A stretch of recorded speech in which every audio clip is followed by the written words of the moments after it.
Hello. My name is Sober James. I've been sober now for a year and a half or so from deadly drugs like alcohol and benzodiazepines. I stream Mondays, Wednesdays, and Thursdays between 8 and 9 p.m. Eastern Standard Time. So click that subscribe button and click that thumbs up. Tonight we're going to talk about authenticity is a non-negotiable need. What does that mean? Hey, hashtag Holly. Didn't I? Authenticity. Holly is being her authentic self by expressing her desire to be text-backed by her friend James. I am sorry. Well, okay. That's what I'm supposed to answer? Okay. What am I supposed to say to that? I'm sorry that I didn't respond to okay. Yeah, you're just okay. Well, we're all a little silly sometimes. Maybe that's Holly's authentic self. Now, some of you may know I know I didn't do the damn thing last night, so I'm doing it now on Tuesday. Is that not apparent? Is that not self-explanatory? Today's Tuesday. I am streaming because I didn't last night. I worked 13 hours. 11. Nope, 13. I worked 13 hours without a break. There is no break while delivering mail. You can bet your bottom bell bottoms that is true. Yes, correct. So I am trying to make amends, if you will, by streaming tonight. Some of you may know that I am changing careers because I cannot stand the United States Postal Service. But in my sobriety of this past year and a half, I have to face responsibility. So when I joined the Postal Service, I thought it was a good job. Minutes in to the job, I realized it's not. And then, months in, I definitely have solidified that opinion. I am I am pursuing a career in addiction recovery.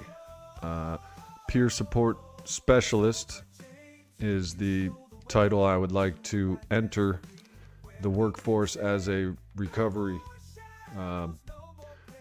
person as. And in this class that I'm taking, something stood out to me, and it is authenticity is a non-negotiable need. This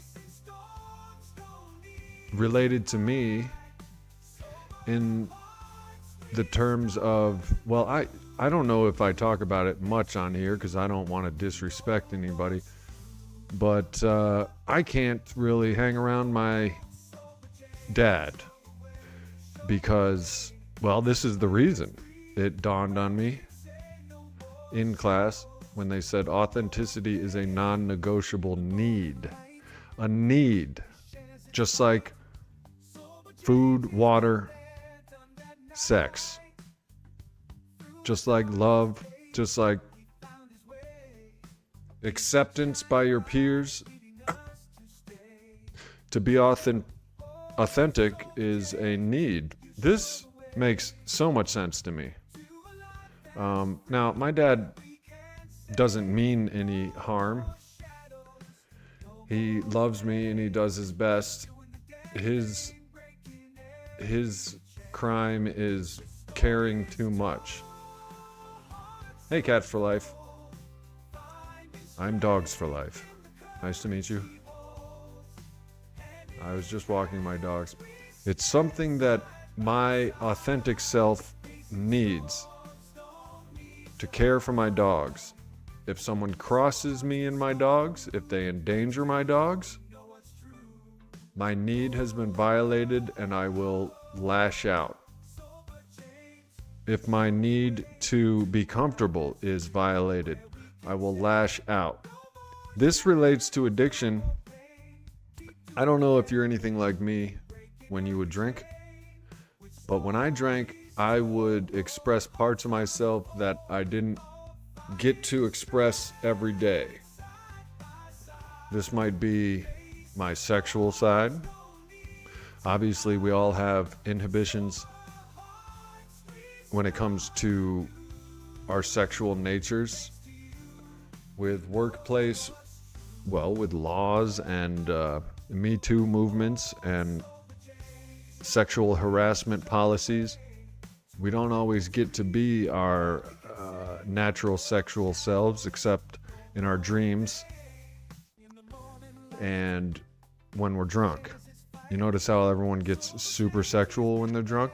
That's because I believe, in my opinion, our sexualities are repressed. Our sexual desires are repressed by society. Another thing that I would do is tell people, I would get drunk and I would tell people how I feel. Now, those of you lucky ones out there may have the luxury of being able to express how you feel naturally, without mind-bending substances. But I was... Well, holy moly. Jamie Hofstadter upgraded your membership to Sober Sneakers. Thank you, Jamie. Well, that just really makes me smile. My authentic self does like to make a living off of my authentic self. One of my needs is to make a living off of what is James, what James is, my authentic self. I want to earn money as James.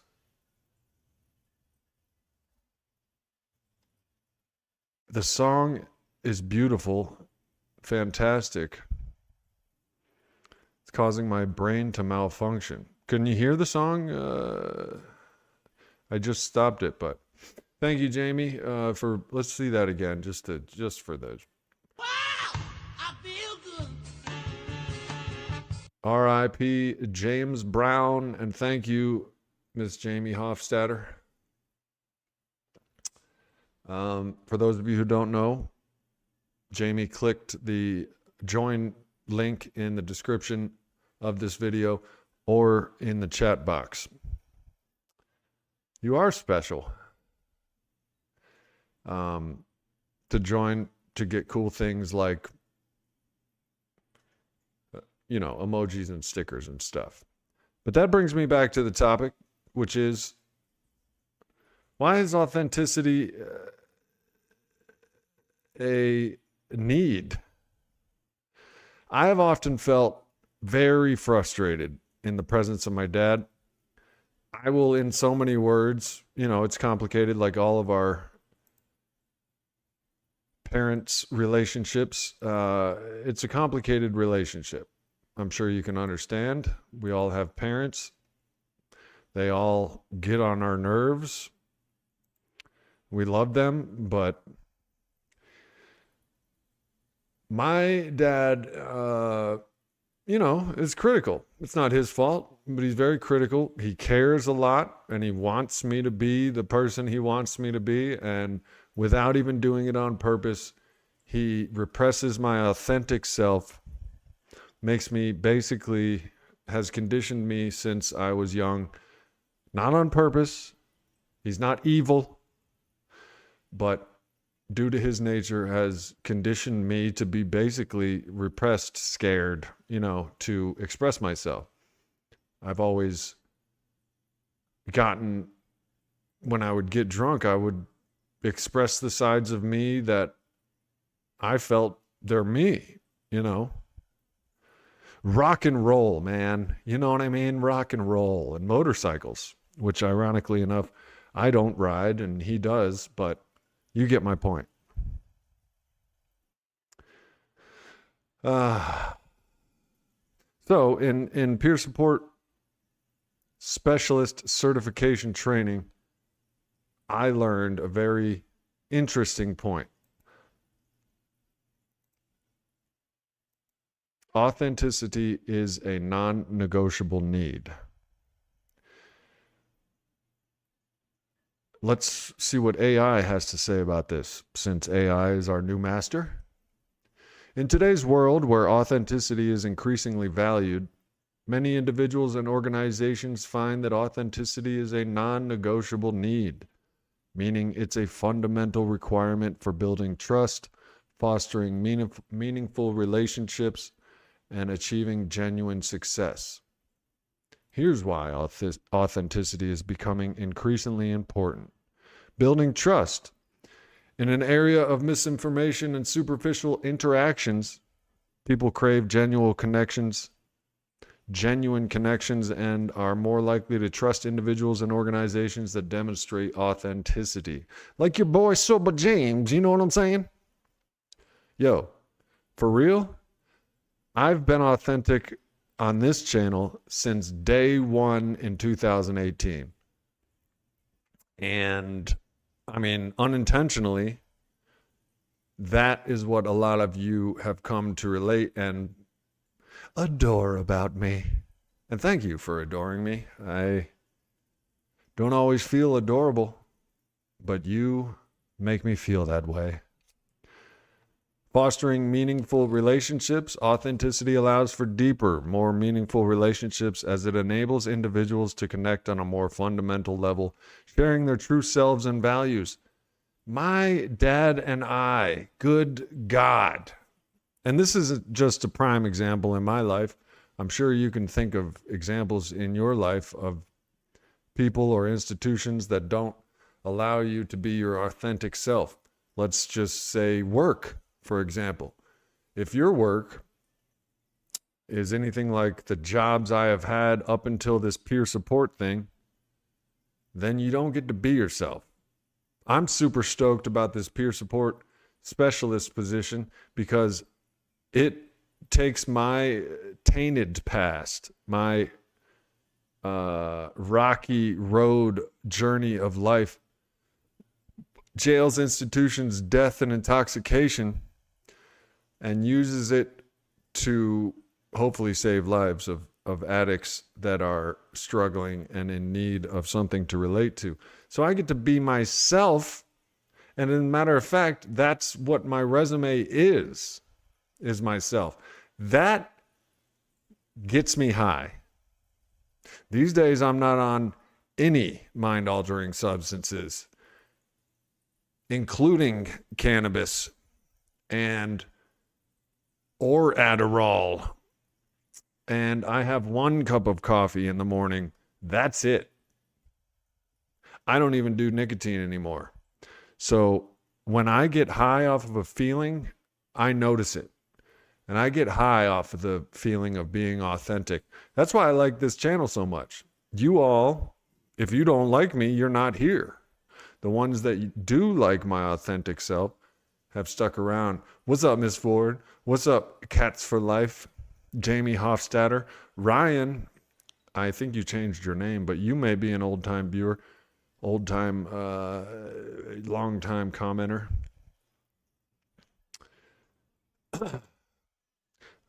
But you viewers may be able to relate. When you go to work, your authentic self is repressed. You're not allowed to swear. You're not allowed to, do much of anything. And, that's why nobody likes work. It's one of the reasons, I'm willing to bet. Let's read on. Achieving genuine success. Authenticity can lead to greater success in various aspects of life, whether it's in personal relationships, career advancement, or business ventures. as it fosters integrity and resilience. I love resilience.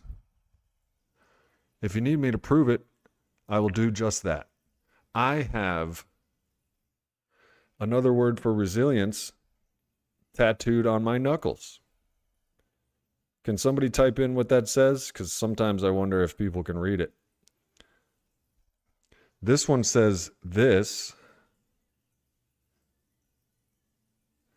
That one says that. Grit, true grit, means true resilience. Can you have true resilience without being yourself? That's a good question. I don't always have the answers, but I do have good questions. Resonance with values. Many people are seeking to align their actions and behaviors with their core values. And authenticity serves as a compass for navigating life with integrity. Integrity, what is it? It's on the cover of the thumbnail to this stream. I know that. It's part of how I live my life. Here's how I define integrity. Being the person you want to be when you're alone and when you're with people, especially when you're alone. So you are the man in the mirror that you are when you're in the grocery store. You know what I mean? Naked. Usually right out of the shower. So lately I've been going to the grocery store naked. No, but those of you who do know me IRL or in real life know that I do like to get naked, and I have a personal dream with the Skims and the Bims to be a streaker. It's my life goal is to run naked through environments, public environments. What's stopping me? Stupid human laws. And also, I need to pick the perfect situation to streak. I'm thinking maybe a parade or maybe a Trump rally. But I don't know.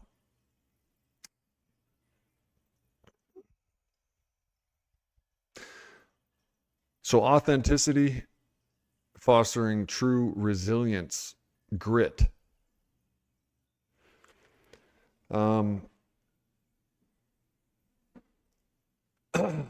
Let's see what you guys are talking about. I cuss a lot like a sailor, Cats for Life says. At work, socially acceptable within Cats for Life's veterinary community. Cool. It's acceptable pretty much in a lot of the jobs I've been at, the Navy, Postal Service, electrician. But like one time, I was in a school, elementary school, routing some wires. I was an industrial electrician and or commercial industrial, and it was early in the morning and I yawned, and I'm a loud yawner. I tend to make noise when I do things. And I was like, and my foreman popped his head out of a classroom and was like, "Who was that?" And I was like, "It was I." And he was like, No, we don't do that. I then realized that is pretty unprofessional if you're going to be a professional, to just be yawning in people's faces and shit. It wasn't a deal breaker. Maybe that was just that foreman's preference. But different workplaces have different standards. If you are an exotic dancer, nudity is allowed at the workplace. It's not just allowed, it is encouraged. Maybe that's why a lot of girls do that. Maybe they feel free. Maybe they feel like they're being themselves. Maybe that's where happiness lies. getting paid for being yourself. So let's read on. Positive impact. Authenticity can have a positive impact on individuals, communities, and organizations by promoting transparency, accountability, and a sense of belonging. Welcome to the Sober James channel, where we're all just drunks and addicts trying to get along. We've been abused by this modern day society that just wants money. Money, money, money, money, money. And they will put fancy labels on deadly drugs and pour them down our throats and charge us a pretty penny for it. Welcome to the Sober James channel, where you can be pissed off if you want about this messed up world. You can say fuck that, and you can say fuck this. You don't even have to be here. And that's authentic. It's one of my favorite things about this channel, and for one reason or another, and my higher power has yet to reveal this to me, but I am my 100% authentic self on this channel. I think it's because, I don't know, I'm still wondering why that is. I think maybe it has to do with I can control how you look at me. And if I say something stupid, I can go back and erase it, which I never do, by the way, even though I've said some stupid shit on this channel. I have not, and that is a sign that I need my authentic self to be heard, even if I'm fumbling the ball, even if I'm tripping over my own words, and even if I make an ass of myself. I need to be able to be like, sorry, that's just me, take it or leave it. Which I got a little out of control when I used to drink. I would get a little out of control with the take it or leave it stance. My streaker would come out, clothes would come off, my fighter would come out, my lover would come out in public. Aggression. I used to think that drinking allowed me to be myself. And there's some truth to that. But it's a very powerful drug, alcohol, and it alters the human state. Inhibitions, things that are natural orders of behavior, either get overridden or emphasized, and it isn't. Anybody can tell you when they see an alcoholic that's drunk, that's not the same person. That's not you. People used to tell me there's a point in the night when I'll hit a threshold of drinks where I will become another person. And my buddy used to tell me, he would just be like, see you tomorrow, James. You're gone. James is gone. And that's one of the reasons why I had to quit. Why I had to quit alcohol and deadly drugs. They weren't allowing me to be my authentic self. They were ruining James. Whatever James is, they were ruining it. Non-negotiable. In many contexts, authenticity is no longer a nice to have, but a must have, as it's seen as a fundamental requirement for building trust, fostering meaningful relationships, and achieving genuine success. So this bell was ringing for me. This bell was rang in class, and I said, that's what it is. That's why I can't stand my dad or being around my dad, is because if I'm myself around him, and that sometimes is annoying, granted, myself sometimes is vaping all in your face. There's been parts of myself that is cursing all in your face. They're drinking all in your face. So he's not, guilty on all counts, but generally speaking, and I'm sure you all can relate around your parents, sometimes it feels like you just can't be yourself around them. I know it is for me. I just feel like I can't be myself. What's up, Sigma? How you doing, Noah? How goes the battle, buddy? We're talking about being ourselves without restraint, and how it is a non-negotiable need of life, which I never thought of before, which is why I'd like to share it with you guys. Maybe you haven't thought of it before, but being yourself is an actual human need. And when I'm not able to be myself, I get uncomfortable. And to be honest, that might also explain my social anxiety. Yeah, call in, man. The phone line's on. Go ahead and call. Skimbly bims, the skimbly booms. You know what I'm saying? Noah's going to call in and share with us his experience with being his authentic self. Noah is a younger viewer of the channel, around 18. He's expressed his story before, so I'm sure he doesn't mind me talking about it. He's been struggling with various mind-altering substances, alcohol being the main culprit. And, well, if he wants to call in and talk about it, you're welcome to call. Noah. And there he is.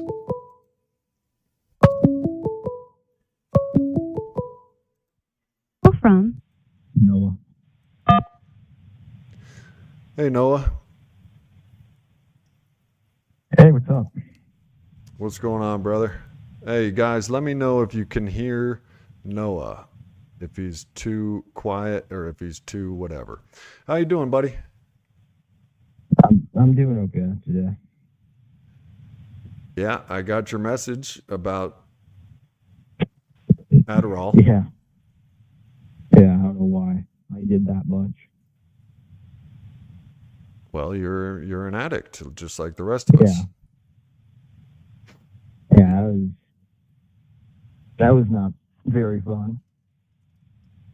Well, being an addict isn't very fun. No. It's not authentic being addicted. No, it's definitely not. It goes way against nature. These are unnatural substances we consume. But tell us a little bit about your Adderall experience, so maybe we can benefit from it. Yeah, okay. Well, I picked up 105 milligrams of Adderall, took all of it, and was pretty locked in. I mean, I could pretty much do anything. I was pretty locked in, but the problem was that it made me stay up for 37 hours. And towards the end, I became pretty paranoid. I started, in a weird way, kind of makes you feel like you're being like bullied in a weird way, because it makes you feel like people are out to get you, or people are out to fight you. So it makes you feel very uneasy, and then you finally crash.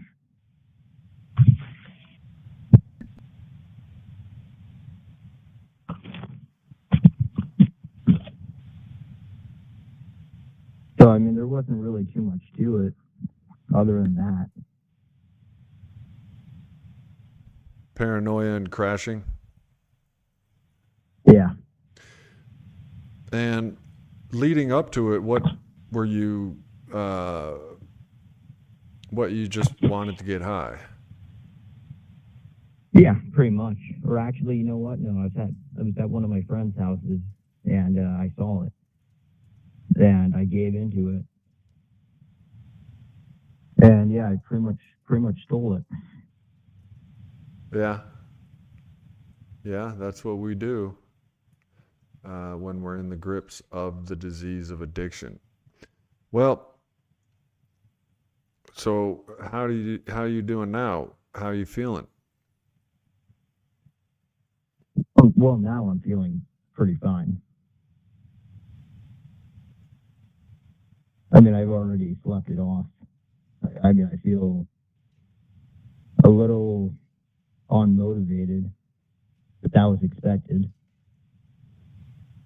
Yeah, well, your dopamine is drained Yeah, or something it's like pretty that. much fried right now. Yeah.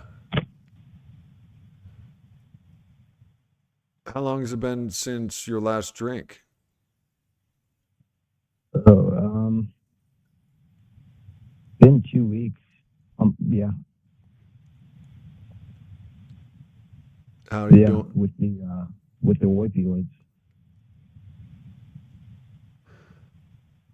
Have you made it to any meetings? Yeah, I made it to one. Um, just a few days ago. Was that the one you were telling us about online? Yeah, So you've still yet to make it to a in-person meeting? yeah, AA meeting or NA? yeah, probably NA. Well, when you're sick and tired of the way things are, you got to try something different. If you haven't been to one of those yet, that's the thing to do, in my opinion. Yeah, Well, man, it's good to hear from you. Sorry that you're still trying the same thing and expecting different results. yeah, That's what we do until we hit a wall or die. right. Yeah, you're right.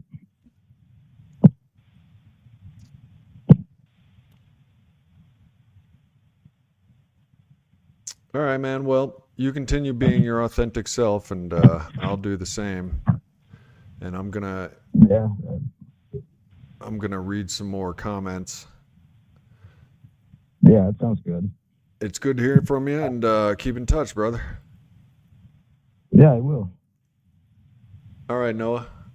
Talk to you next time. All right, see ya. All right, brother. Later.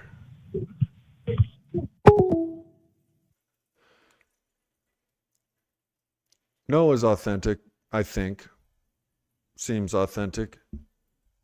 What's up, Ryan?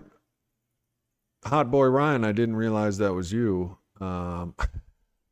Which is strange to say that I know a hot boy Ryan and I don't recognize just the name Ryan. But if you were to say hot boy Ryan, I would have been like, you know what I mean? What up? The phone lines are open. I don't want to tie the conversation up with any kind of, but if any of you would like to call in, there's the number on the screen and you can call in live. Noah is he's familiar. He's a friend of ours now, struggling with addiction. He was just telling us how he took, I think, over 100 milligrams of Adderall and basically stole it, had the urge, the drive, the craving to get high, to get altered, not comfortable in his own skin. The counterintuitive, non-obvious solution to that lies in the big book of Alcoholics Anonymous. I'll tell you that straight up, or at least it has been the solution for me and literally millions of other addicts and alcoholics. But if you don't want to do that, there's many pathways to recovery. Some are obviously and statistically more effective than others, but there is answers. Until you get the answer that using and drinking and altering yourself and instantly gratifying yourself isn't your authentic path to freedom, happiness, and joy, you won't change. I didn't. No addicts do, really. That's where the term rock bottom comes from. I am learning as we speak, and I'll be streaming tomorrow on Wednesday evening as well. Monday, Wednesdays, and Fridays. Tonight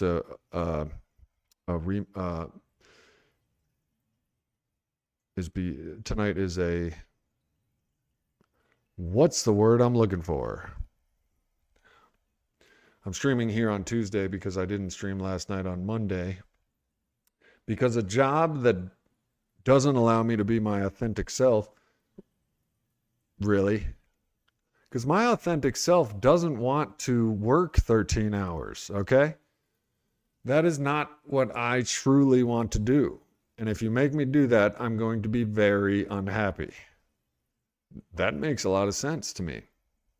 That is a layman's way of explaining the importance of authenticity in one's value system. So here I was going along my entire life, and I didn't really know why. I just couldn't stand being around my own dear old dad. And sometimes it's all right. Sometimes, depending on our moods, we get along. But most of the time, I can't say shit. I can't do shit. I just can't be myself unless it's like some kind of altered version. But as the years went on, I needed to be more and more 100% myself. And I think that, if anything, is a valuable goal in life. I think that should be it. Now, if you're a Unabomber or a serial killer, maybe you should try to change. Or an alcoholic, or a destructive drug addict. Maybe some changes in order. But let's face it, that's an unnatural human behavior, all three of those. So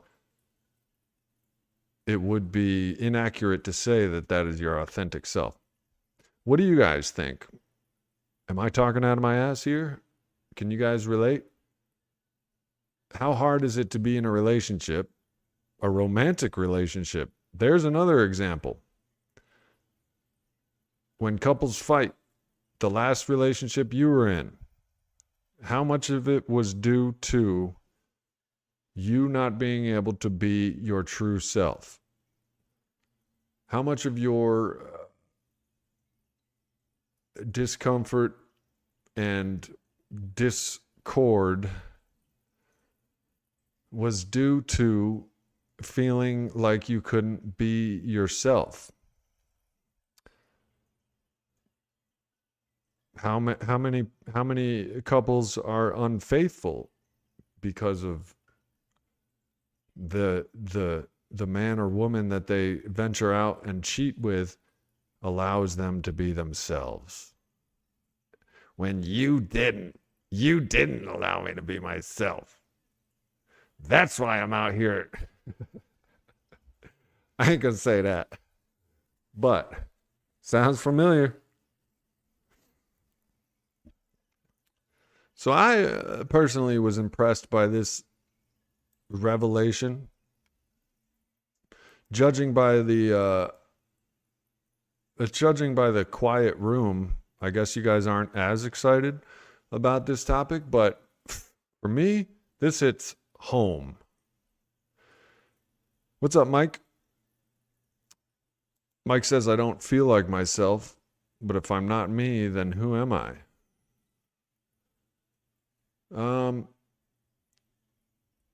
Not sure if that's a serious question or not.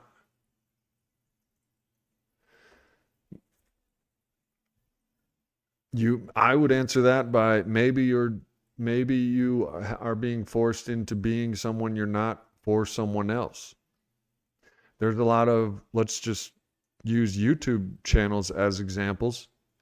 There's a lot of people that just transform into somebody else. Their channels don't last. Authenticity, believe it or not, in my whole YouTube journey, I have learned this through statistics and research and stuff. Authenticity is one of the main attraction factors for successful channels.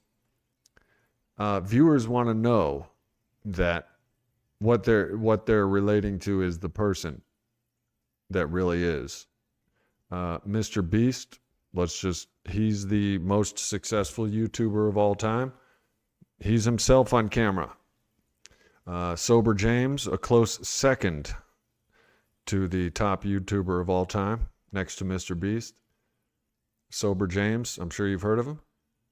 Another authentic guy. These wildly charismatic and successful channels and individuals, Mr. Beast and Sober James, are authentic. I also know that I feel the most comfortable when I'm able to be myself, which explains why alcohol was my drug of choice. Who doesn't feel a little less nervous after a few drinks? And by a few, I mean 37. The alcoholic has no off switch. That is the disease of alcoholism and addiction. No off switch.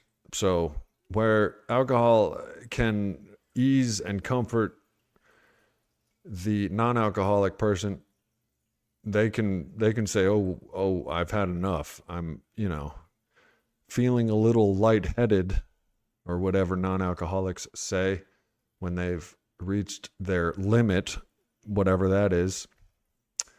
They say things like, that's enough for me. And, I don't have that. I don't have that switch. I tried it once and it is no fun. The alcoholic can either control or enjoy their drinking, but never both at the same time. That's the authentic me. I'm an alcoholic. I'll drink until I die, or you die, or there's some kind of death is happening, and therefore I cannot drink. I'm an alcoholic, so I cannot drink. That is an authentic answer. One time, one of my handful of relapse in the past 20 years, I was on a date. I had just picked up, believe it or not, my 1-year sober chip, and I told this lovely young lady that I'm not driving, or I'm not drinking tonight because there are a lot of cops out. And that was an inauthentic answer. And within the next 15 minutes, I was drinking tequila. Now, whether that stands to support the authenticity, argument is probably beside the point, but it still is the truth of what happened. I lied about my authentic self. I didn't tell her I was an alcoholic until later. Obviously, she found out that weekend. Mike says, I'm serious. I just don't feel so good inside my head right now. Yeah, that's our authentic. The disease of addiction and alcoholism involves restlessness, irritability, and discontentment. Until we experience the relief and the sense of ease of that first drink or drug, we may feel restless, irritable, and discontent.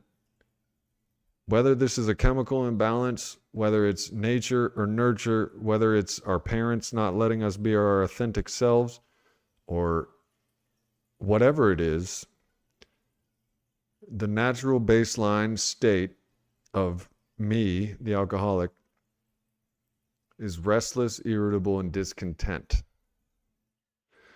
So, Mike, I can relate how you don't feel so good inside your head right now. It is also said that if you're in your head as an alcoholic, you're in a bad neighborhood. We tend to spend a lot of time in our heads, which one of the tools that Alcoholics Anonymous teaches me is to help another alcoholic. Therefore, I'm not inside my head anymore. When we're helping another alcoholic, we're not thinking about ourselves, and we are no longer in danger. When we're in our heads, when we're thinking of ourselves, we're in danger. Mike, I would have to say that you are in danger from what you are saying. You don't feel so good, you're inside your head. This is when you would go to an AA meeting. That's why you're here on this live stream, is because you're either subconsciously or consciously searching for relief from yourself. In this big book of Alcoholics Anonymous, it is said that self is the center of the alcoholic's problem. This is a disease of self. We're self-absorbed, self-centered, selfish, self-seeking, self-gratifying, self-everything. Now, it's a disease, bro. I didn't wake up one day and be like, you know what? I'm just going to go for self all the time. I was born this way, bro. It's a disease. Where's the solution? We thought it was alcohol, and it was for a minute, but we don't have an off switch, so it quickly became part of the problem. We had to stop. Now what's the medicine? Is it Coke? Is it nicotine? Is it huffing paint thinner? No, and definitely not. It lies in here. This is, for 89 years, answered the questions to alcoholics worldwide. So, Mike, I would suggest that you, and it's just a suggestion, you don't have to, I don't want to tell you what to do, but I would suggest you download an app called Everything AA and read the big book. And you're like, what is this guy talking about? A big book? You want me to read a big book? That is like on the very last line of my to-do list. Read a big book. Yeah, well, your to-do list, if you're anything like me, involves everything that's going to hurt you. So you consult a higher power. In this case, that higher power is the literature of the big book. I don't know if your drug of choice is alcohol, but in that book, if it's not, there's also Narcotics Anonymous book. But in my opinion, even if you're not an alcoholic or a deadly drug addict, the big book of Alcoholics Anonymous is just about life. I mean, I think after it is 400 or 500, it is almost 600 pages long.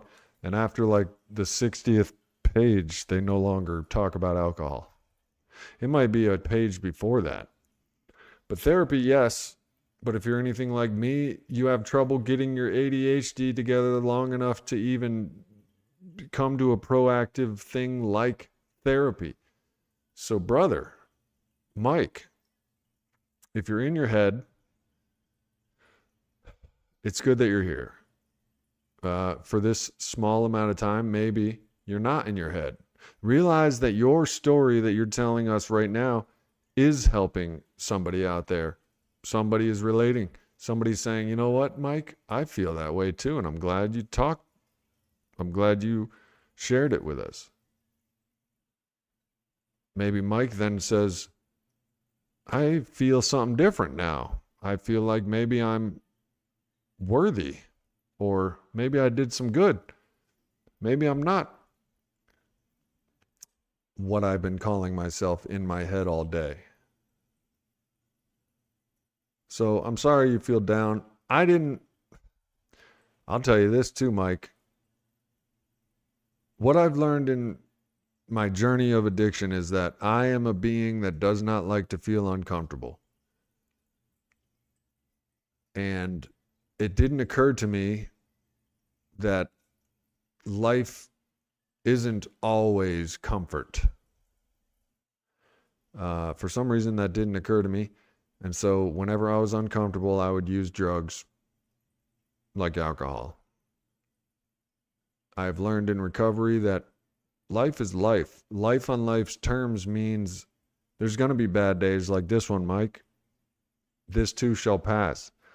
Tomorrow, when you're having the day of your life, it's the greatest day of your life. Maybe you found a bag full of money, got laid, and, your favorite TV show is on a marathon rerun. That doesn't even happen anymore, so I don't know what I'm talking about.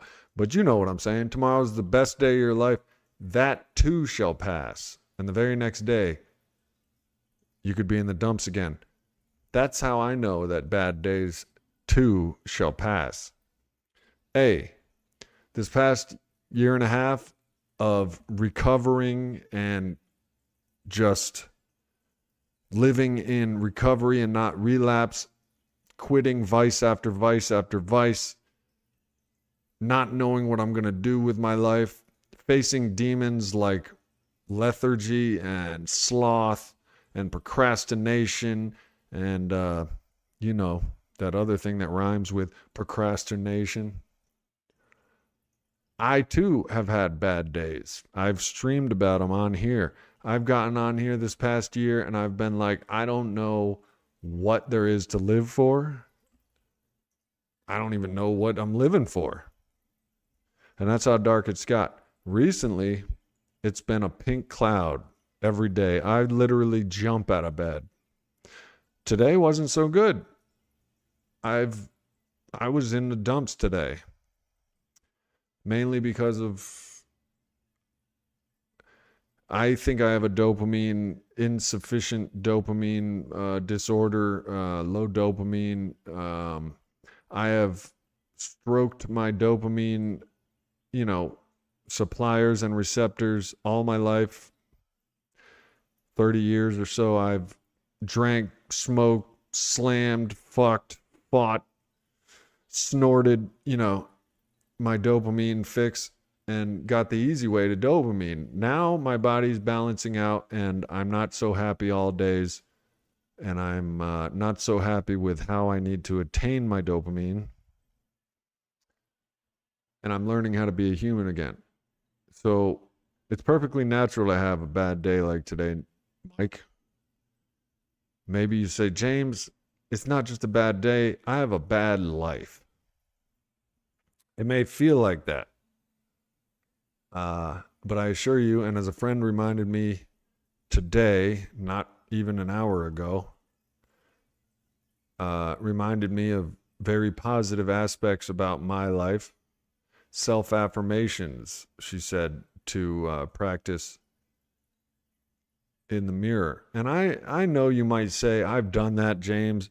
It doesn't work. I'm still miserable today, and I'm going to be miserable tomorrow and the next day. This is also untrue. This is called future tripping, and it's a thing that we addicts do. I do it all the time. I had a sponsor who told me that he went to his sponsor and said, if I stop drinking, what am I going to do at my daughter's wedding? And his sponsor was like, bro, your daughter's 10 years old, number one. So you don't have to think about that right now. And then his answer was, and if you stay sober, you can count on at least getting invited.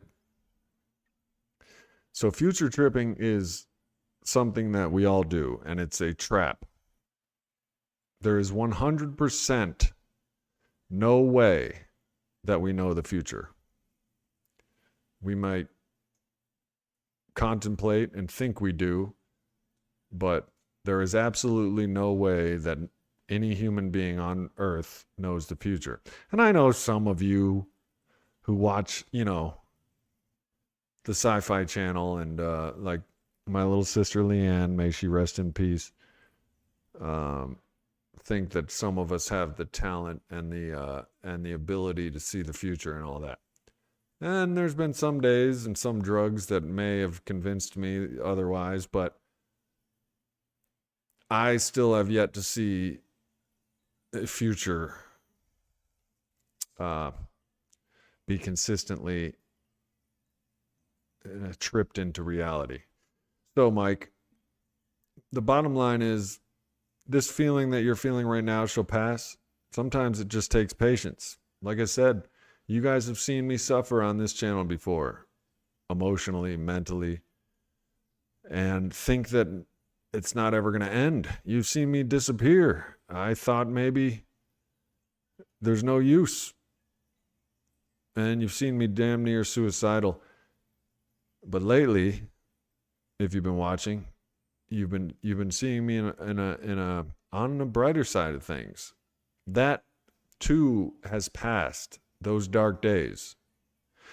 This pink cloud, this happiness, joy, and freedom, it wasn't all day today. I'm not necessarily, I'm pretty happy that you guys are here for me to do this. And I guess I'm pretty joyful as well. And you allow me to be free. I do like doing this, but it's not every minute of every day that I do this. And I'm trying to make it my job with this peer support stuff. So Ryan says, I didn't drink or smoke weed for 3 days and didn't have a craving to drink yet. I felt life is almost intolerable today. My shoulder is very agitating. Don't care about life mentally either. So when you quit drinking and smoking weed, and trust me, I know, dopamine receptors, balances, neurotransmitters, such as cannabinoid receptors in our brain. Yup, we have them. Explain that one, anti-cannabis people. How do we have cannabinoid receptors in our brain? Anyway, I quit smoking weed, and I quit smoking nicotine, and I quit drinking. You're gonna experience an imbalance in emotions, chemically and biologically. Neurobiology is what they call it. You're going to go through. That's why we don't quit, because you get miserable, but it doesn't last.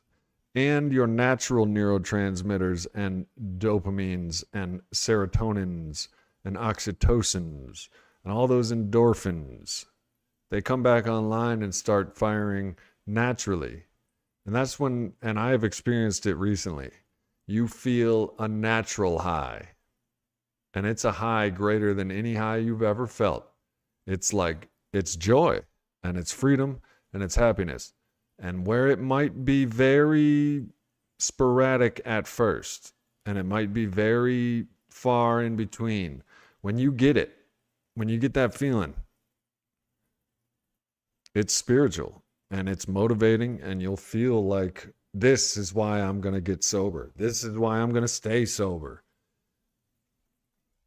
Weed would make it tolerable, Ryan says, but it's not the answer to smoke, I don't think.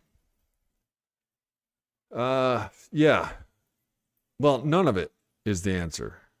All of these things have come into humanity, these vices, these pleasurable, even gluttony. Let's face it, humans are very greedy when it comes to pleasure.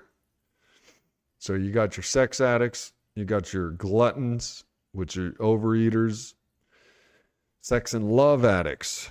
You got your gamblers. You got your shoplifters. You got your arsonists, your serial killers. You know what I mean? You got your shooters. You got your alcoholics. You got your smack fiends, your heroin fiends, and your dope fiends. You got your potheads. You got your lacquer heads out there huffing gas. You got your manipulators, your con artists, and your thieves.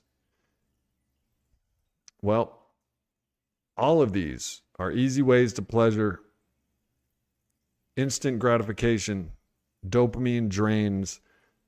But when you subtract them from your life, when you discipline and ask God for strength and come to channels like this or meetings like AA, NA, or all the rest of the 12-step programs, you learn how to be human again without stimulants.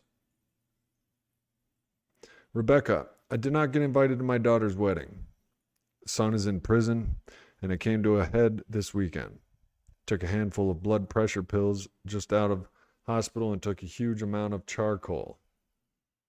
Well, I'm glad you're back. For those of you who don't know, charcoal is used to soak up toxins in the stomach after addicts like myself and many of you take toxins on, I wouldn't even say on purpose. It is a disease. But welcome back, Rebecca. And I'm sorry to hear that.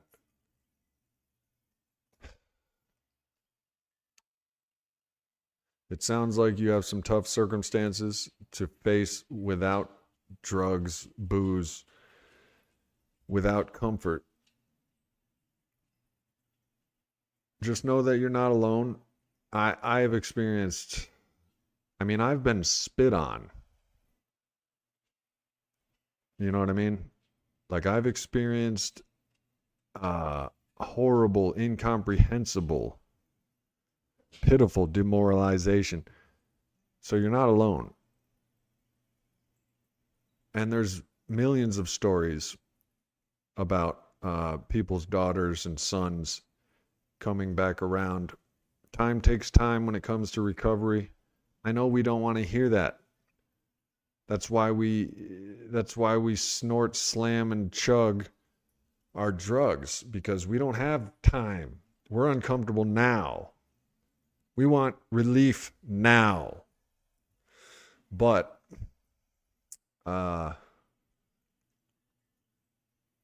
sometimes you can get that through communion with people like me and others, addicts in recovery. But I'm very sorry to hear that. Those things are sad. Those are sad situations. And I know what you mean by it coming to a head too.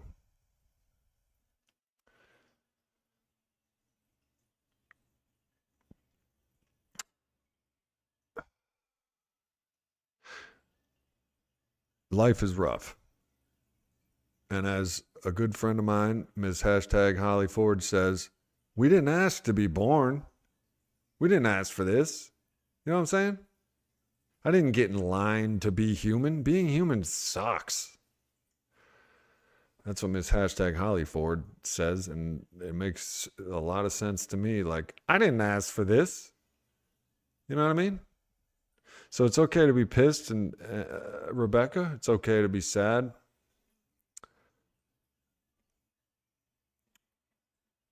The other thing, there's not much I can say to comfort you, Rebecca, but one thing I can tell you is my experience. And my experience is this. I have never really been accurate with what I wanted in life. When I turned my will and my life over to the care of a God as I understood him, and trust me, this is coming from an agnostic. I'm an agnostic at heart. I don't go to church. Not that I purposely don't. And maybe I should, but when I turned my will and my life over to the care of God and stopped trying to control things to end up at the outcome that I think I desire, life works out. God, of my understanding, provides what I need, not necessarily what I want. So maybe you wanted to go to your daughter's wedding. Obviously, you wanted to, but maybe in God's time, it wasn't right. What I've learned is I don't really know what's right. For me, all the time, when I struggle and just try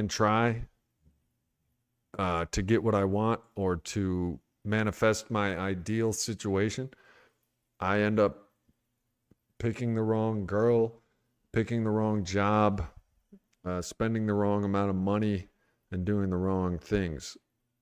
You know, call it a call it a an occupational hazard if being an alcoholic is my occupation. But our pickers are broken. So all I can say is maybe it wasn't time yet for you and your daughter to amend. And life is tough. Some people believe things happen for a reason. I personally believe this. When your daughter didn't invite you to her wedding and your son got locked up, you may have said something like, "Why me?" Well, my sponsor would ask me, "Why not you?" Why not you? You know? Why me? Why me? Why me? He would say, "Why not you? Do you think you're special, James?" And I would say, "Well, yeah, I think I'm pretty special." And he would say something like, "You're not. You're just human. Shitty shit happens. Why not you? If not you, it's going to be somebody else."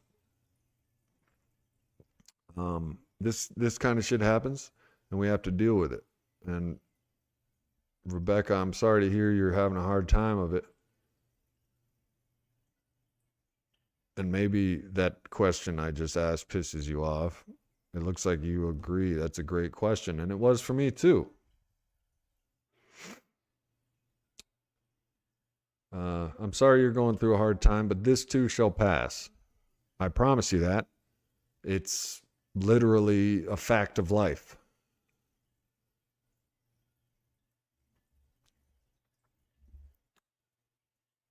The dating options are rough for guys our age, Mike Tucker says.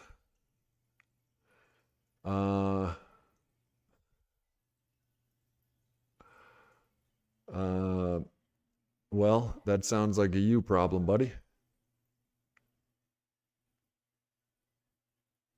What I've also learned in recovery is that if I am displeased, uncomfortable, or discontent about a situation, person, place, or thing, it is always me that needs to change.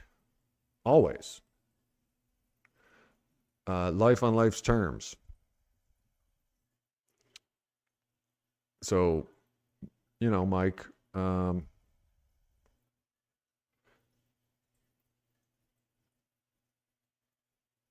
the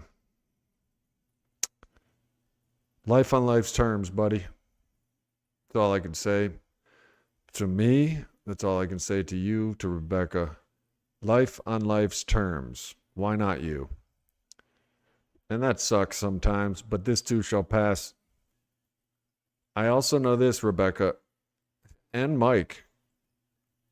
Do the next right thing, and the next right thing will happen to you.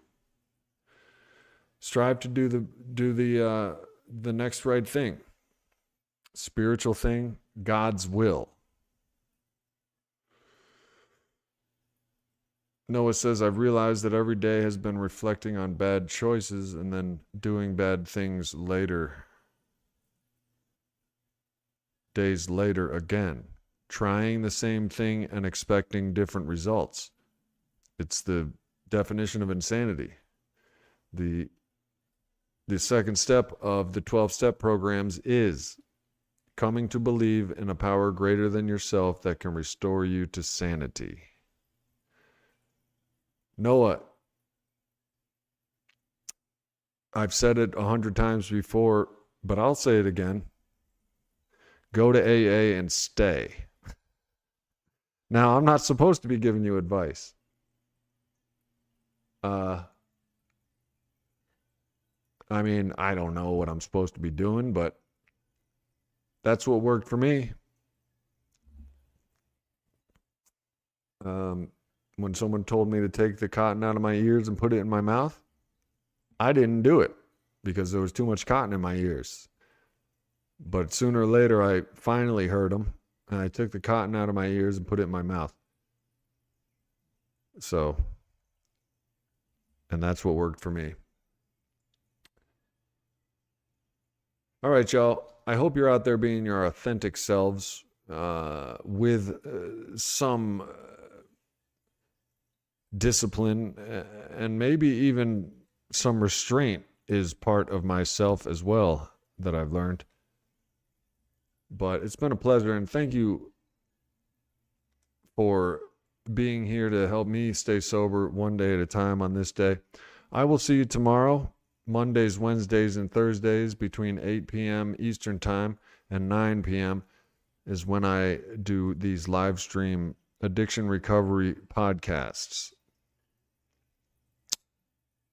And until then, keep it clean, keep it real, and keep it authentic as you do the damn thing. Peace.